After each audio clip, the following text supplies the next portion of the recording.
All right, good afternoon and or good morning, everyone. Welcome to our webinar, How to Budget for Recruiting, presented by Early Growth Financial Services and the Sourcery. My name is Jason Kennedy, and I will be your moderator for today. A little bit about the webinar. Typically lasts about an hour, and that will include Q&A at the end of the presentation. Attendees wishing to ask a question throughout the webinar or at the end can use the questions panel in their GoToWebinar console. We'll get through as many questions as we can during the webinar, and we'll follow up with any additional questions afterwards.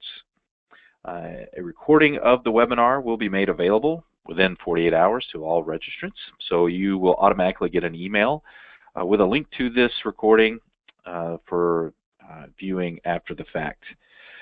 So with that out of the way, let's meet our panelists for today, starting with Sirk Roh, Principal and Consulting CFO with Early Growth Financial Services. Sirk, please say hello. Hi, everyone. Thanks, Jason. I hope everyone's doing well. Thank you for joining us. Just a little bit about Early Growth Financial Services.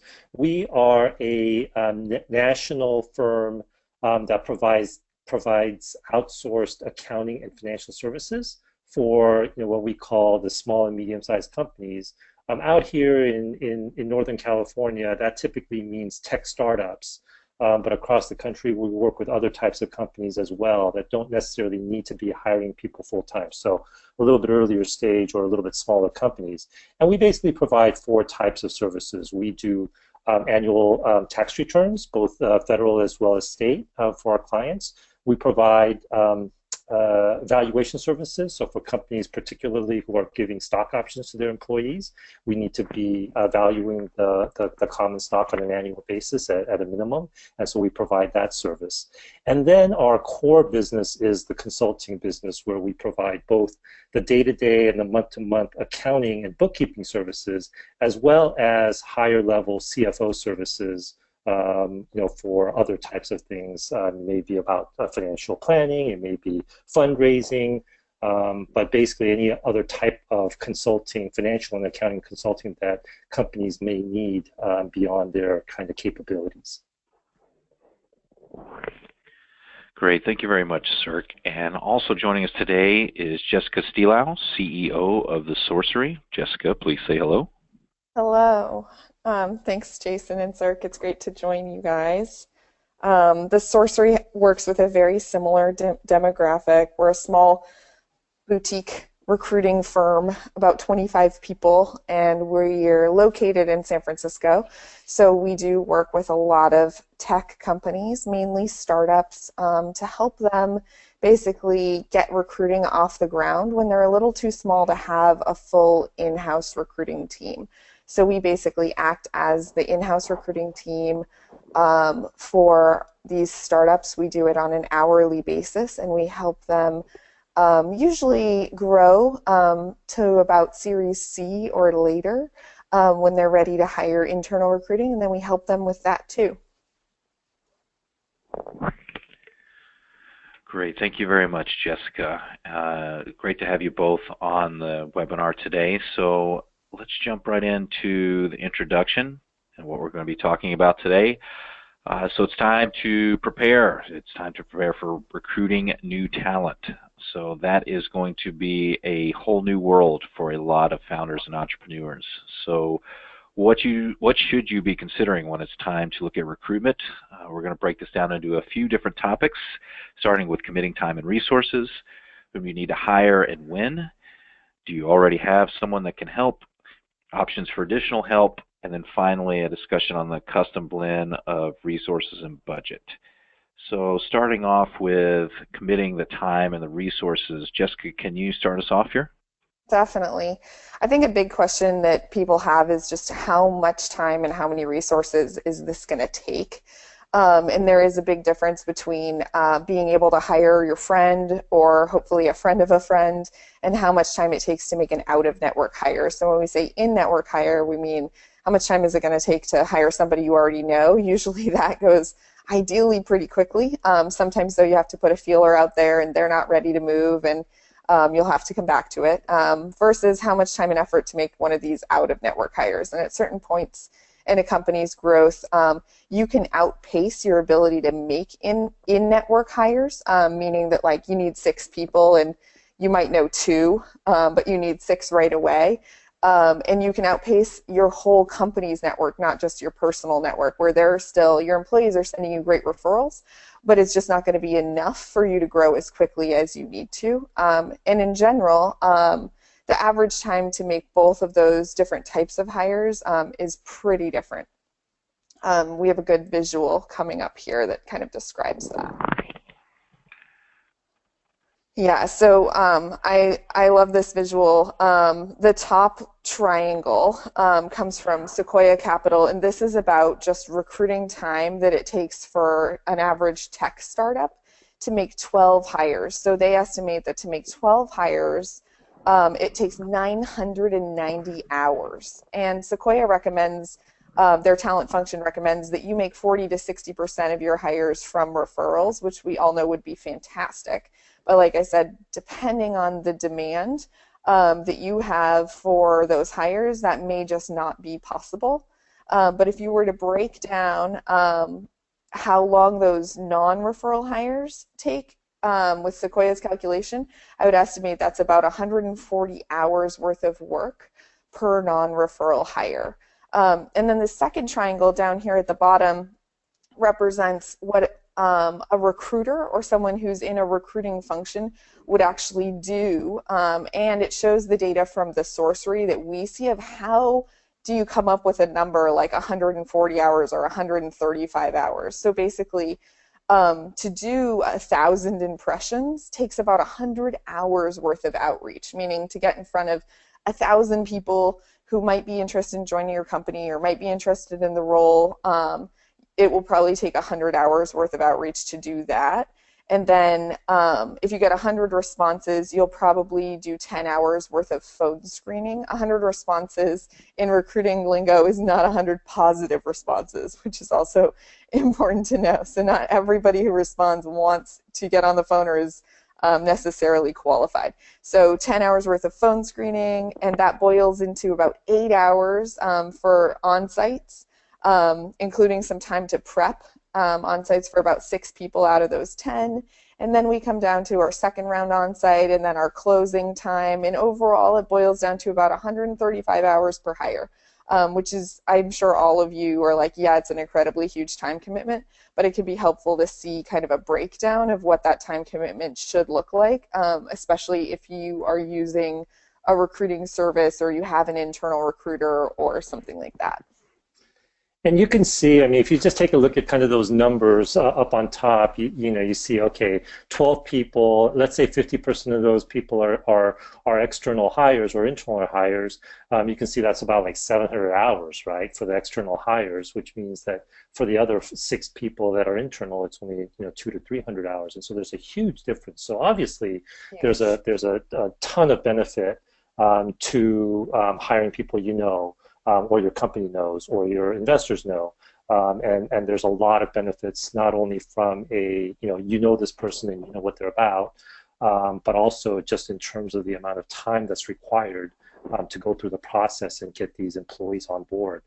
I see this mistake kind of being made regularly with some of our clients that are looking to start recruiting, and that is that they think about, okay, well, this is how much it's going to cost to hire these people, and yeah, we want to bring in 1 employee per month over the next 6 months, but they don't think about how much time is actually required internally to get this stuff done. And so then, when you kind of start asking that question of, okay, well, how much time is the CEO going to commit? How much time are the executives going to commit? How much time are the other engineers who are going to be doing technical interviews going to commit?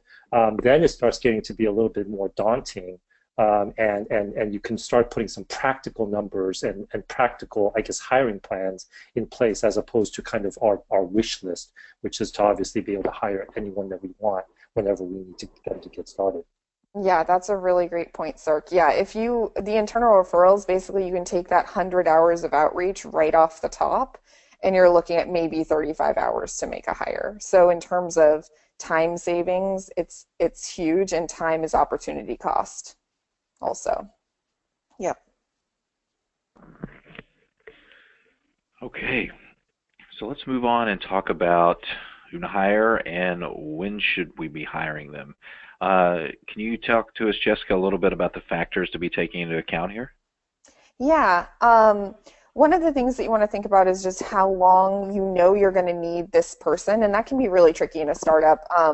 But there may be an opportunity to hire this person as a temp or a contract hire instead of a permanent position, and that also might give you the opportunity to eventually move them from a temp to hire, and maybe try them out a little bit, like sort of a try before you buy. It's also possible that, like Sirk was alluding to, there's an overhead of managing a resource. And potentially, if you're able to hire a resource on contract, it should be that person should be more able to be up and running more quickly. They're providing their own tools. They should already be an expert at the job. There's less training required.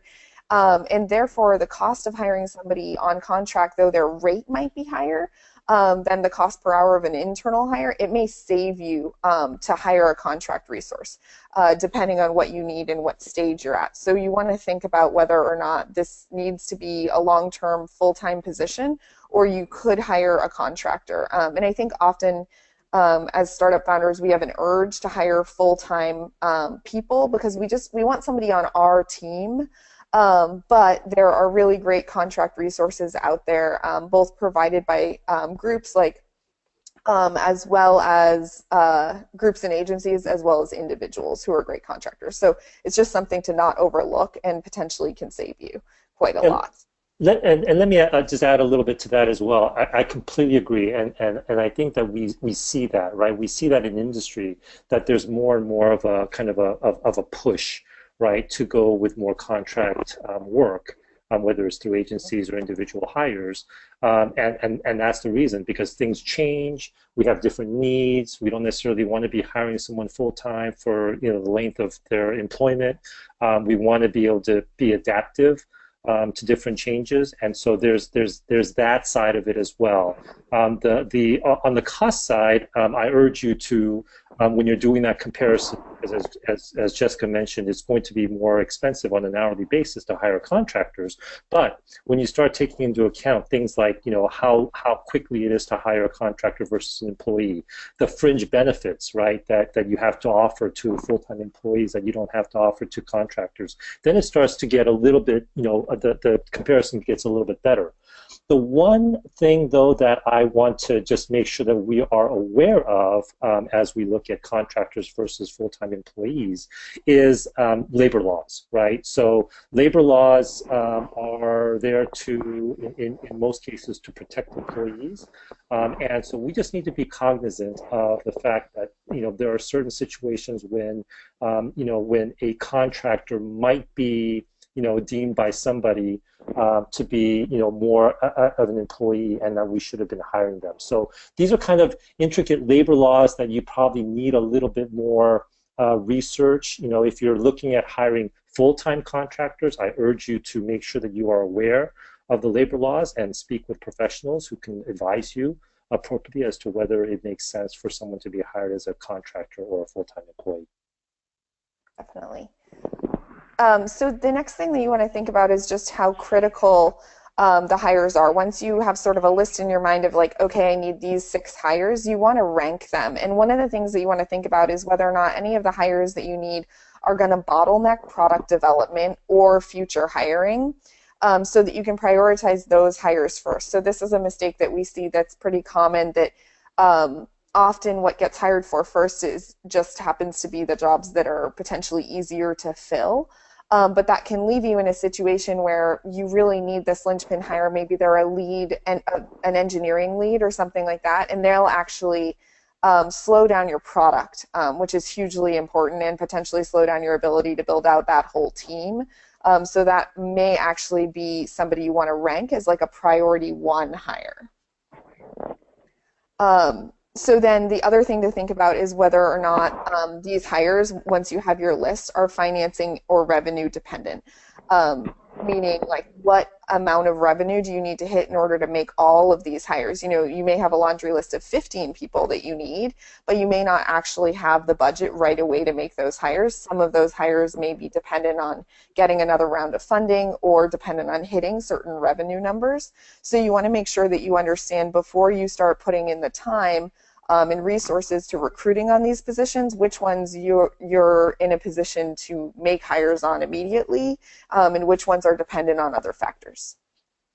Yeah, and for us, when we look at hiring and we look at kind of budgeting and headcount planning and all those kinds of things, right? We really focus on and we urge our clients to focus on milestones.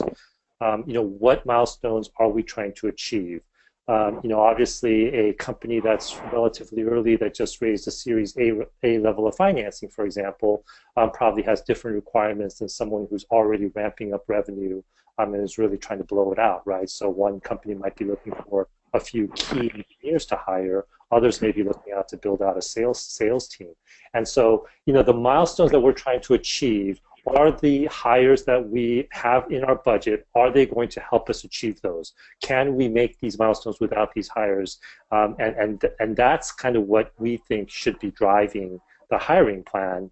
And that way, then when you start putting a milestone together with a hiring plan, with the funding that's available, the revenue that you're trying to achieve, all that should come together in a cohesive story that makes sense, right? Because it's very easy for us to say, oh yeah, we need all these people, but we don't have the finances for it, or we don't have the revenue to support it, or we don't have the VC backing to support it. So, and what that may mean is that we may need to curtail our hiring plan, but then that also probably means that we're probably going to have to curtail our milestones that we're trying to achieve as well, and make sure that we're communicating that, make sure that we know that internally, but also we're communicating that to our investors, to our bankers, whoever else that needs to be aware that of what the expectations should be going forward. All that has to be cohesive, has to be a cohesive plan.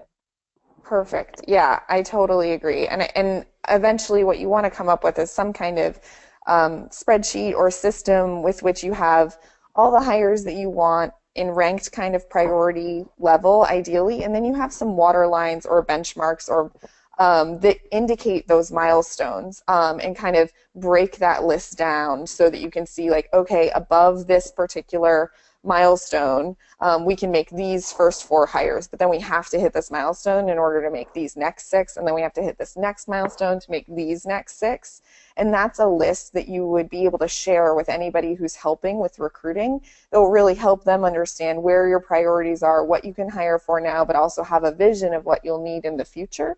And they'll also be able to then help you calculate out when they should start recruiting on these positions, which is really great. Yeah. Perfect. And Sirk, as working on the accounting side, we always love spreadsheets, right? We can't argue with that. Well, we don't always love them, but they're very useful.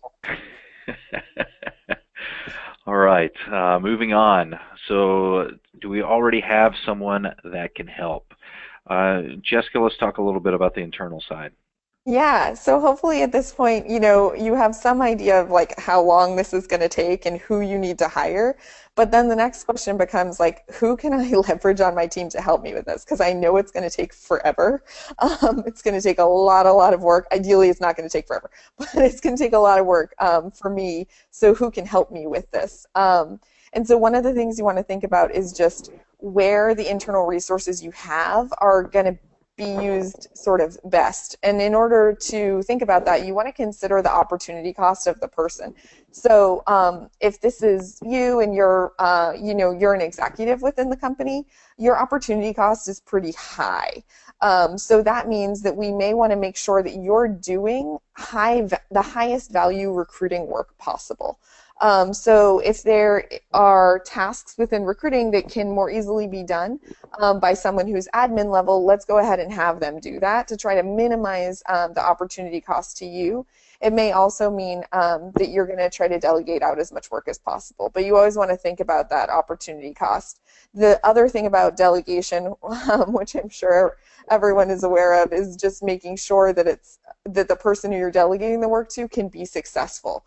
And one of the things that's tricky about recruiting that we see a lot is that it can be delegated often to an admin or an office manager, and then we get called in a lot in the case where somebody says, like, I have this awesome office manager, but he has no idea what he's doing and he's trying his best, but we're not seeing anything.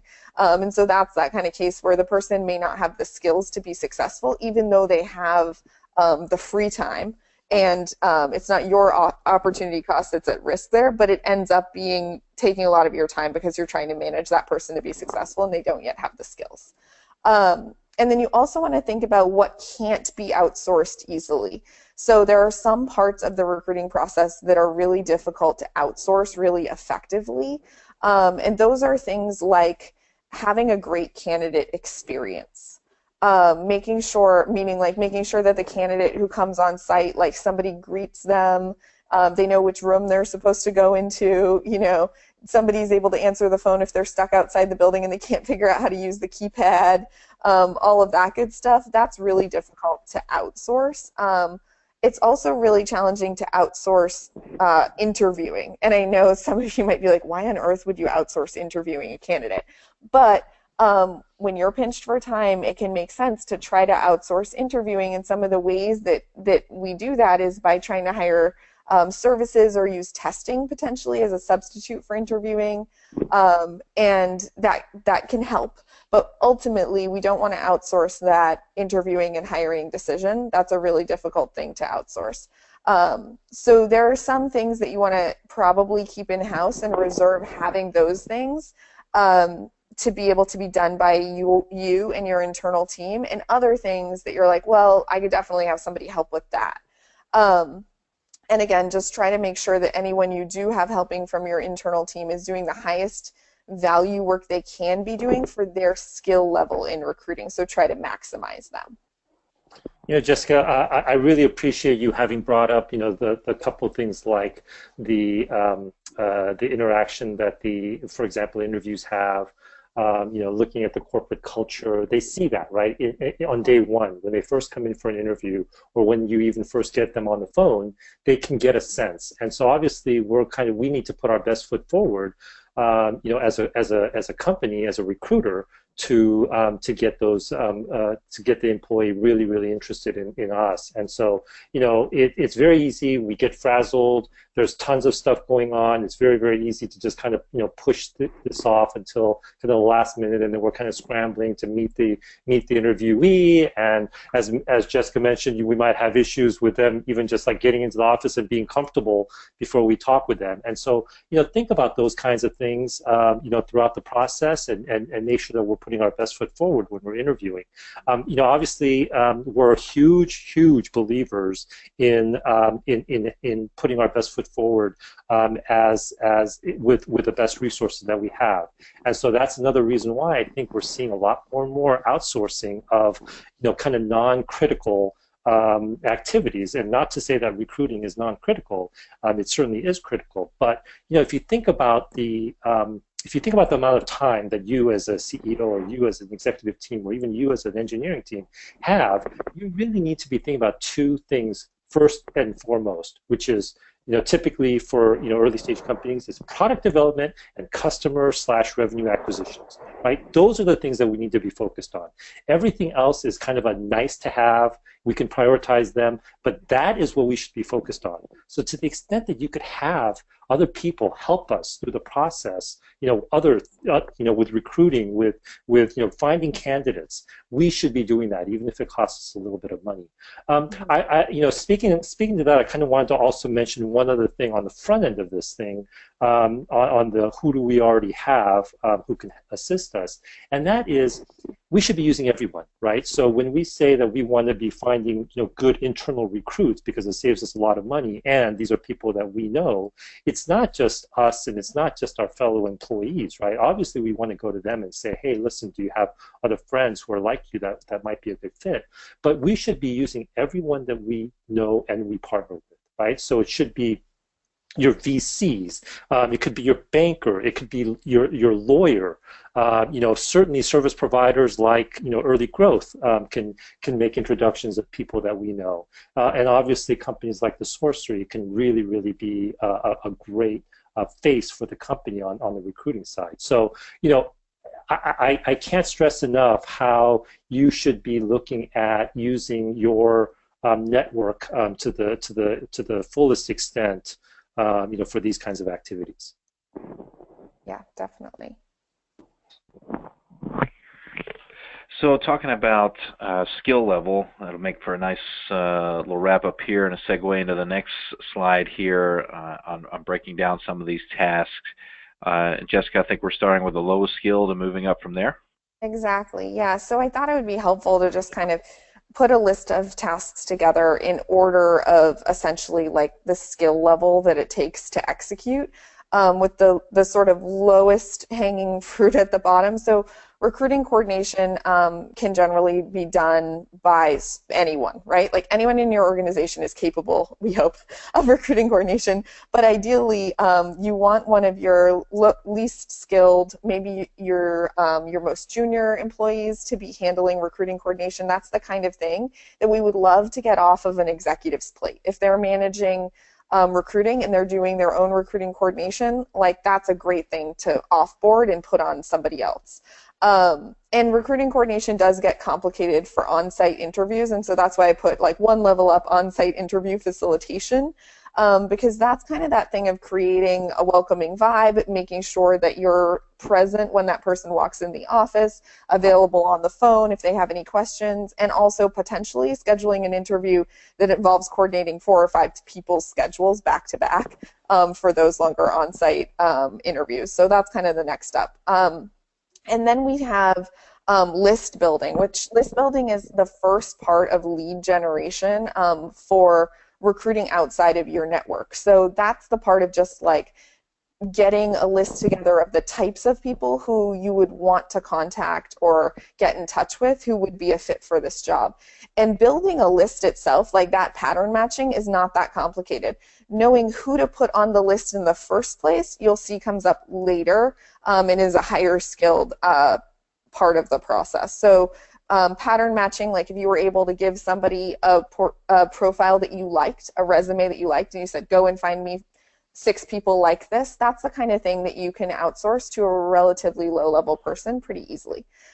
Creating reports is the same way. I really want to emphasize that recruiting, just like sales, ideally should have a large element of data collection and reporting as a part of it, because we're talking about how expensive it is in terms of time and energy, and therefore you really want to know what's working and what's not working, and one of the only ways you can do that is by tracking what works and what isn't working, and that's something that somebody can do pretty easily at a low level. So then messaging is one level higher, so you need to be able to message or cold call the folks who are on that list that you've built, but deciding what to write in a message, the reason I put messaging up sort of higher on the skill level chart here than list building is that deciding what to write in that message that's going to be compelling for this kind of candidate takes a kind of like empathy muscle and a more developed understanding of what that recruiting process means and how it's going to work. And then we have the interviewing, which is hugely important. So phone screening, in-person interviewing. And I put selling above those two things because actually, like, I'm not sure that it's necessarily harder, but it's higher stakes if it doesn't get done and get done well for a candidate. Just meaning selling that candidate on your company and your brand and wanting to join your company. And the reason that it's up so high here and that closing candidates is actually the highest skilled work is that if those things don't happen, potentially you've spent a lot of time and therefore money on a process that's not going to yield any results. So they just have really high consequences. Okay, and then so they're kind of towards the end of the list is hiring manager partnership, creating strategy, and interpreting data and pivoting on strategy. And these are things that are often overlooked. Like I hear a lot new startups or new hiring managers coming to me and they'll say like, all I need is more candidates. which I totally get. That's a pretty common symptom for a hard to fill job. But one of the things, in order to be able to get you more candidates that we often need, is we need to partner that list building and messaging capability with somebody who's able to actually figure out how to get somebody interested and who would be interested in the job, and what hasn't been working about what's been going on so far and what needs to happen in order to make this work. If that makes sense. Yeah, we had a question. Oh, yeah. Sorry, go ahead, Sirk.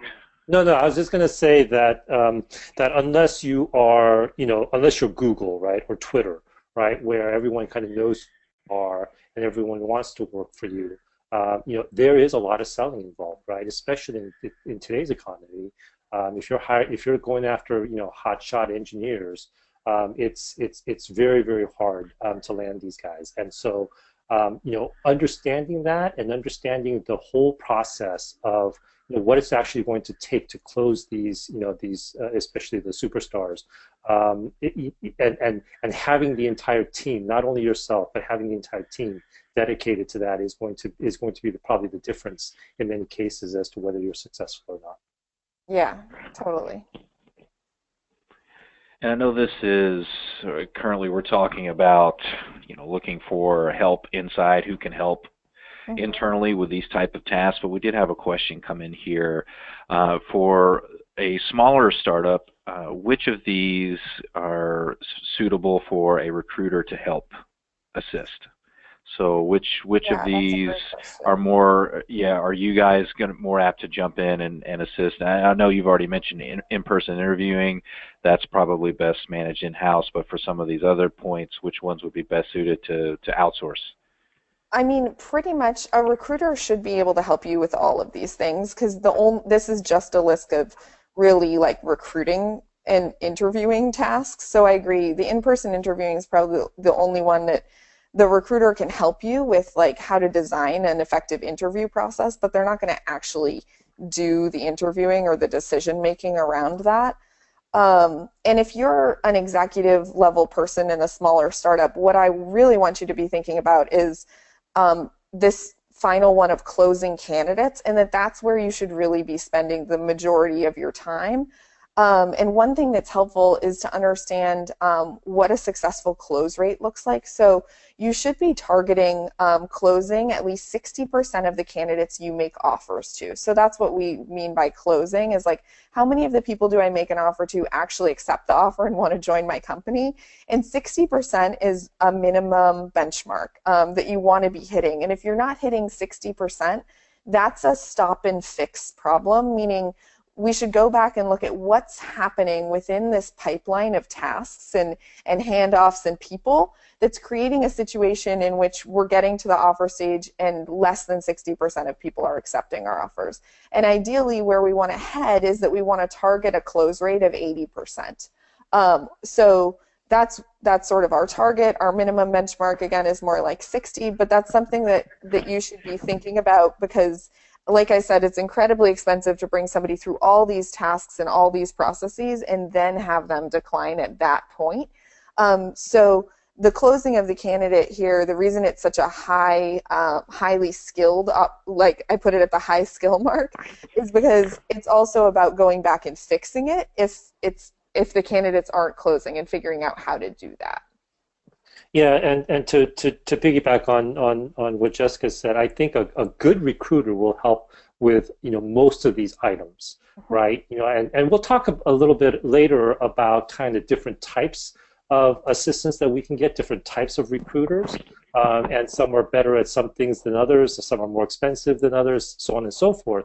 But a good recruiter should help with the process of all of these things, including even closing candidates, right? I mean, helping to figure out, okay, well, what are the key points? The recruiter is also going to have talked with the candidate, and so he or she will probably know a couple of little tidbits about kind of what they're looking for, or the key things that might sway them, and be able to assist with the closing. But certainly all this other stuff, the phone screening, the creating the reports, the recruiting coordination, obviously, sourcing candidates, all that is something that a good recruiter should be able to assist with. Yeah, I totally agree. I think the other thing to keep in mind is that, like, if I was to draw this sort of breakdown of tasks for another, like, not for recruiting, but for a different discipline, like engineering, what you would see is basically like full stack engineering from the very back end, or the very front end to the very back end. And you would probably, and so the parallel question would be like, can a good engineer help me with all of these things? And your answer, if you're technical, would probably be like, yeah, they can help, but they're probably going to be better at some of these than others, and their time is going to be better used for some of these than others. And the answer is the same of a recruiter. So yes, a recruiter can help you with this full list, but they're probably going to be better at some of these things than other things, and it's probably going to be better to use their time on certain place in some places than in others. And a good recruiter should be able to tell you that and advise you on where you should be using them and where it's not a good use of their time. Great, thanks for answering that question. So Sir kind of alluded to it there in his answer, talking about other options for help. So Jessica, we've got the big three here, right? Fast, cheap, and good. You usually cannot have all three, right? Yeah, this is the way that I think it's really hard to compare options because there's a lot out there for recruiting. And so whenever you're considering hiring vendors to do something, I think it's good to have a mental breakdown of like, is this going to be a fast solution? Is this going to be a cheap solution? And is this going to be a good solution? Um, and one of the things we want to consider when we're considering the cheapness of a solution is kind of like what my grandmother used to say about something. She would say, well, that is cheap in every way, meaning the cost is low, but so is the quality. And so one thing that we want to consider with cheapness is costs beyond just the price tag. And we can get into that when we're talking about specifics. Great. You've put together a nice little table for us here about some of the different options and what that might look like from a cost and delivery perspective. Yeah, yes. So I don't want to overwhelm you all with this because I know this is a lot. So at a high level, I just want to break down like how this table is kind of working. So across the top, we have those options of fast, cheap, and good. And then along the left-hand side, we have sort of the typical families of recruiting solutions. So like the first one is like hiring an internal recruiter, meaning a full-time salaried employee who is going to be your internal recruiter. The next one is a contract recruiter, meaning that this person is going to potentially have more than one contract at a time, but you're probably going to pay them an hourly rate. You might pay them an hourly rate plus a success fee for every hire that they help you make. And then the next one is a contingent agency where they'll help you find candidates. They'll put candidates in front of you. And if you make a hire of one of those candidates, you're going to pay them a finder's fee. That's usually a percentage of that candidate's annual compensation. Well, based on that candidate's annual compensation, not of their compensation.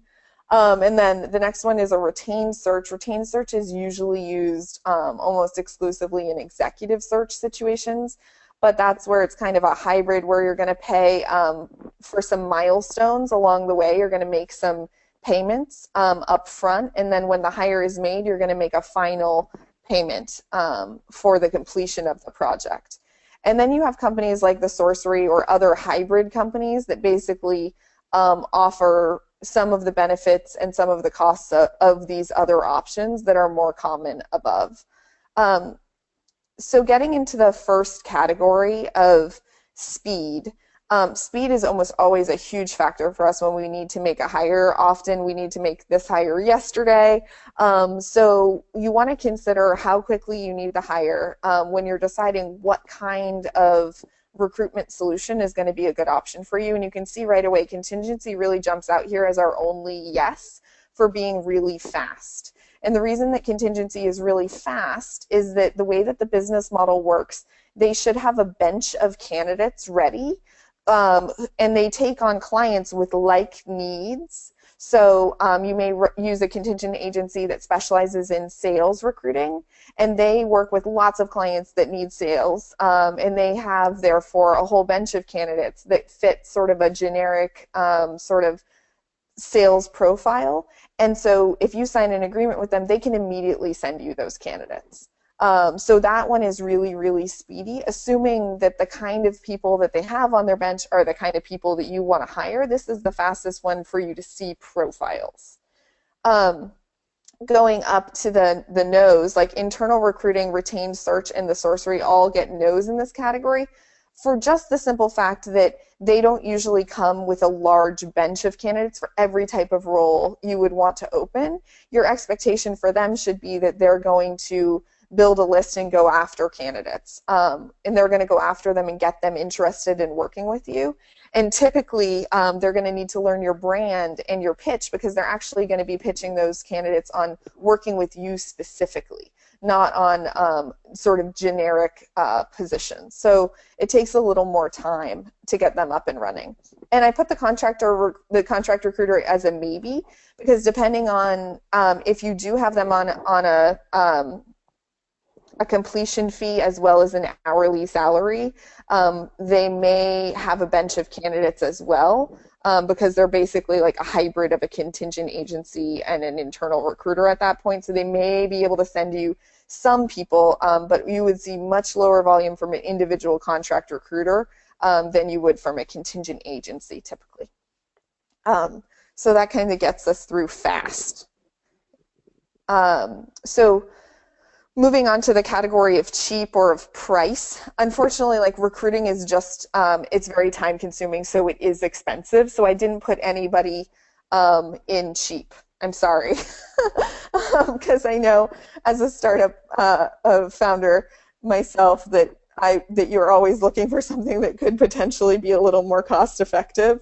But unfortunately, recruiting is pretty expensive. So starting out with internal recruiting, I put maybe for internal recruiting because it's generally the lowest cost per hour, but it's also the fewest hours out of the work week dedicated towards recruiting itself. So internal recruiters often end up getting pulled into doing lots of other things besides just lead generation or just closing candidates. That list is pretty long by itself, and then if they're also getting pulled into internal meetings, they're sitting in on-site interviews, they actually don't necessarily have as many hours of their work week that they're able to dedicate towards potentially what you might consider the highest value processes. So they're a maybe, but in general, lowest cost per hour.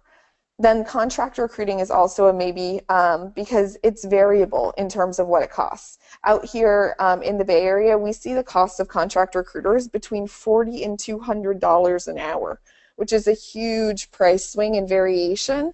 And most of that variation has to do with where in that list of tasks this contract recruiter specializes and is the most effective. So those $200 an hour folks tend to be the really more strategic people who are setting strategy, but they may not be the people that you want list building and messaging. Since they would be incredibly expensive to have them list build and message at that $200+ an hour rate. So it's variable how much a contract recruiter costs, and it's also, of course, those other costs are things you want to keep in mind as well when evaluating a contract recruiter's effectiveness. The $200 an hour might be worth every penny if this person produces great sourced hires for you on a regular basis. But one of the things you want to keep in mind when you're comparing recruiting resources is how much the cost per hire ends up being for them, not just how much their hourly rate is. So you want to look at other ways of looking at success besides just what they cost you per hour, because you can end up with a resource that's potentially less expensive but doesn't yield as much success. And I think one thing that is probably a takeaway here, and I bet our audience is kind of getting it, is that a lot of this is going to depend, and where you fall and where you decide to go, the direction you decide to go, is a lot of it is going to depend on what kind of hiring needs you have, right? Yeah. So it's one thing if you're a startup, really early stage startup who needs like one key engineering hire, right? Some of these resources are not going to be the best resources for that kind of a hire. And so that, Jessica's point about the cost per hire is a really, really good one. because it probably doesn't make sense to hire a contract recruiter or an internal recruiter or even a Sourcery if you're looking for one hire. If for something like that, it would make much more sense to go to your network, go to your employees, say, look, this is the kind of person, we just need one really good person. Let's find that person and source it yourself, or maybe even like a contingent agency, and have them find one good hire for you. But if you're looking for multiple hires and you have a story to tell and you want to work with a partner that is going to understand that story, be able to communicate that story, and be able to recruit several or multiple recruits, then I think some of these other types of recruiters make a lot more sense. Yeah, that's a great point, Sirk. Typically, we advise companies that are under 7 people not to use external recruiting at all, including like hiring a dedicated internal recruiter if possible. So that's just a benchmark. So if you're under 7, it's the best way possible to do this is to try to leverage your network and just the internal team to help make these things happen. Yes, and depending on what you're looking for and how many hires beyond that, which resource is a good one for you definitely comes into play. So, so moving down the list, for retained search is never cheap. That's why it's almost exclusively used with executive search format. It usually ends up costing about a 10K retainer or more, plus a 20 to 30% placement fee. Contingent agencies are typically a 20 to 30% placement fee as well. And then the Sourcery and hybrids, again, is a maybe because it just depends on what the delivery is from those companies. So if they consistently deliver at a cost per hire that feels reasonable to you, especially in comparison with other resources, then that's probably a good one. One of the nice things about using the Sourcery or hybrids is that you get the power of sort of hiring an agency. And so just like hiring any other contract resource, you don't just have the sort of single individual who's responsible to you, you have a whole company and a company's reputation and backing in order to which gives a little more weight to knowing whether or not this company and ultimately these recruiters are going to deliver for you. It's kind of like when you're deciding on childcare and you think about whether or not you want to hire a babysitter, just an individual who you meet off of Craigslist, or you want to go with an agency or something like that, then if your babysitter doesn't show up, you have a backup plan. The agency will send you someone else. Same thing with hiring contract resources through an agency of some sort. If you use an agency, somebody else is on the line besides the individual, so potentially there's benefit to that, and there's usually some sort of cost to that as well. Okay, so then we're into the good category of whether or not the recruiting work is good. And this one is hard because, of course, like that is somewhat subjective. But what I think about when I think about whether recruiting work is good is whether or not the candidate experience is high quality. So like, did the candidate talk to somebody who understood the company, who seemed like they knew what they were doing, they knew a lot about this role? And then I also think about the hiring manager experience, or the experience for you as the in-house person working with this recruiter. Did you feel listened to? Did you feel like the process was customized around your needs and your team? And so typically internal recruiters are able to do that. Contract recruiters are able to do that. Contingency agencies aren't able to meet those demands just because that's not how the business model is set up. They can't customize a process around you, and they can't custom look for candidates for you that are really outside of what their agency specializes in, simply because they don't get paid that way, so it wouldn't make sense for them to do that kind of work.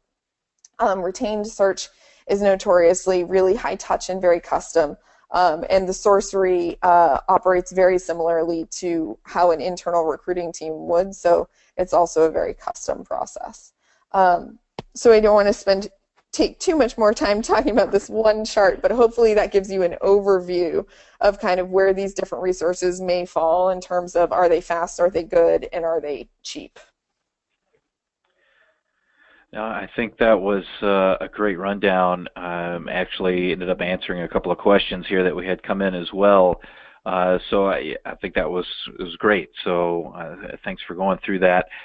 We'll wrap this up with kind of a discussion on resources versus budget. Obviously, every company is going to be a little different based on what they're looking for and ultimately what they can afford to pay at the time. Jessica, you got any pointers or anything that founders and entrepreneurs should be aware of, from this point as far as when it comes time to put it all together? I think the biggest thing is making sure that you're using the type of resource that makes sense for the size you are, and maybe Sir can speak a little more to that. But one of the things I see often with smaller startups that are maybe under that 10-person mark is that they're in sticker shock. They know they need help, but they reach out to recruiting resources, and they just cannot believe how much these recruiting resources cost. I mean, and I totally get it, but the 20 to 30% placement fees, even hiring an individual recruiter, typically costing over $100 an hour per hour. But those resources may not be appropriate for a company that is at that smaller size. So I think figuring out which resources are right for the size of company is an important thing, as well as figuring out who you can use internally and what the positions are you need to fill. I completely agree with that, and you're right. We do see that because it's human nature, right, for us to individually and as a company organization think that, hey, look, we got a great organization here. We're doing great things. Of course, all we need to do is get word out that we're hiring and people are going to be interested in joining us. But the fact of the matter is that there are a lot of companies, a lot of great companies out there, and they're all recruiting. And they're all going after the same type of people, good, aggressive, smart people. And so it does take work, and it costs, right? It can, and to Jessica's point about cost, there's different types of cost. There is monetary cost, dollar cost. There is time cost. There's opportunity cost. All of those things have to be factored in. And I always just urge my clients to just understand and know up front that it's going to be, it's going to either be really expensive, or it's going to be a lot of work, or maybe even a combination of both. And for us to expect that, and to be ready to embrace that, and to be successful regardless of the fact that it's not going to be as easy as we originally may think.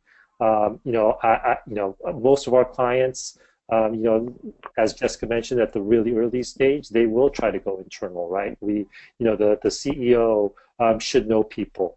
The executives or the founding team should definitely know people. VCs, if they're funded by VCs or angel investors, should know people. If you're in the tech space, you should be working with an attorney. You should be working with a bank. You should be working with an accounting service team like Early Growth, who is focused in that industry and who can help make introductions. And so, can we do it without spending a lot of money initially? Yeah, we probably can. Those first few hires. But at some point, we're going to grow out of that need, or we're going to grow out of what we're able to do, and we're going to have to hire more people. At least that's the hope, right? The hope is that we're going to grow to the point where we're looking to blow out the team, expand the team aggressively, and when that time comes, we absolutely need other help. And the placement fee, the hourly fee, all that is going to pale in comparison to hopefully the benefit that we're going to achieve by making the right hires at the right time, so that we're able to meet the milestones that we've set for ourselves, because it's still hitting those milestones that is going to give us the step functions in valuation and success of the company that we're all working towards. Yeah, that's great. That's some great insight from both sides. Thank you very much.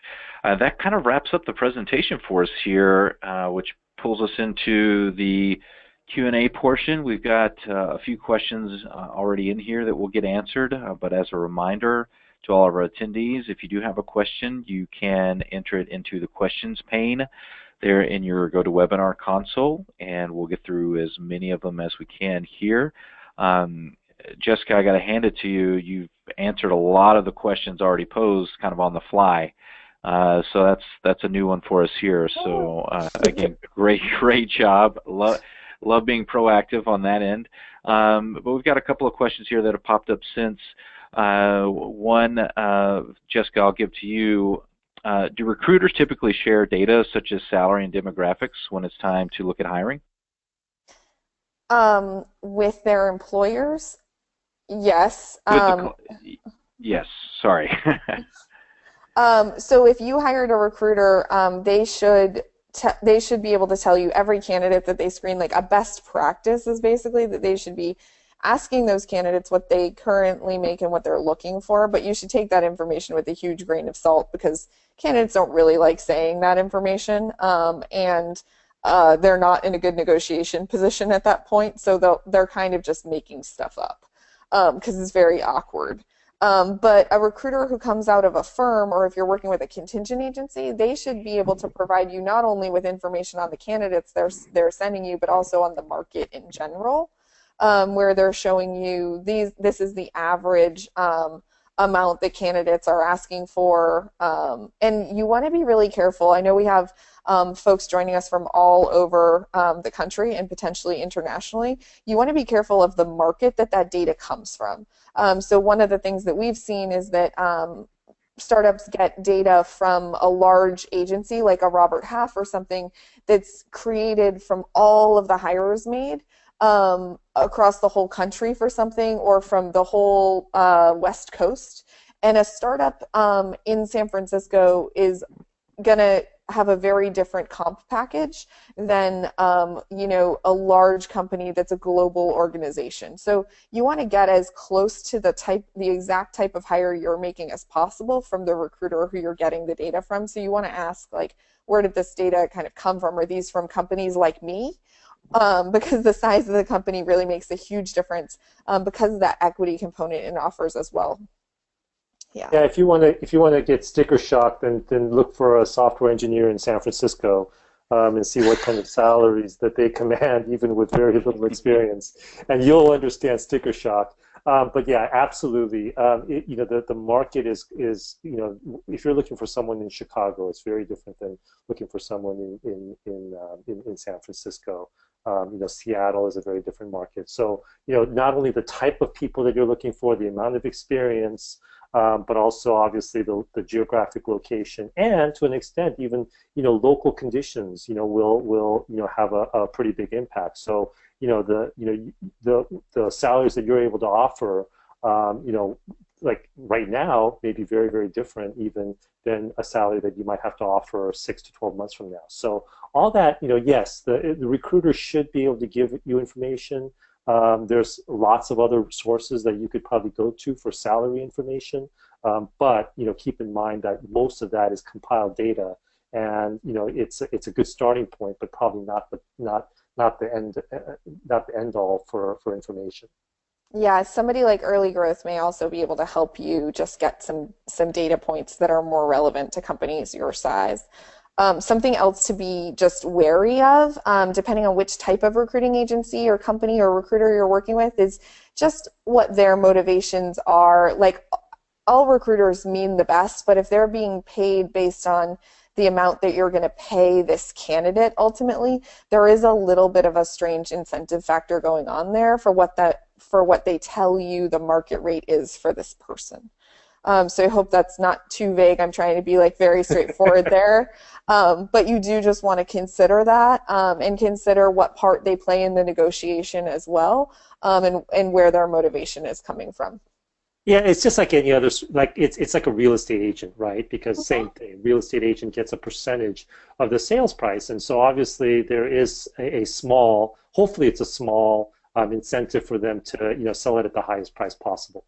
And that even goes for buyer's agents as well, which is basically what a recruiter is. It's like a buyer's agent for the client, and so there is going to be that little incentive. So it's kind of key to hire the right recruiters, to trust them, to have confidence in them that they're giving you good counsel and good data and information, so that you ultimately, the client, can be making the best choices and making the best offers. That will maximize your opportunities to hire, but also not overpay. And exactly. And recruiters are usually incentivized to try to get you hires as quickly as possible. And one of the things of looking to pay a little bit less per hire, a little bit less in salary, is that it usually just takes longer to find a candidate and longer to make a hire. which has its own costs associated with it. So that's the other thing to keep in mind of, if you don't like what you're hearing, if you're hearing, well, people say that this is going to cost you 20% more than you thought it would, also consider whether or not if you want to pay a little bit below market, what is the cost going to be on your product and your organization if this role takes 6 months to fill instead of 3 months. And obviously keep in mind other things as well, like Jessica mentioned equity, but there may be other things that you can do, maybe, ability to work from home, telecommute. Those, there's other things that from a compensation perspective that you can use as part of your negotiating. All right, great. That's put us right up at the 60-minute mark, so I think we're going to wrap it up right there. I want to thank everybody for joining us today for this webinar, and a special thanks to Sirk and Jessica for all the wonderful insight. Thank you again to you both. And again, as a reminder to all registrants, you'll get a recording of this webinar within the next 48 hours via email, so keep a lookout for that. Sirk, Jessica, thank you again. Thank you. Thank you. Bye, everyone. All right. Have a great afternoon, everyone. Bye-bye.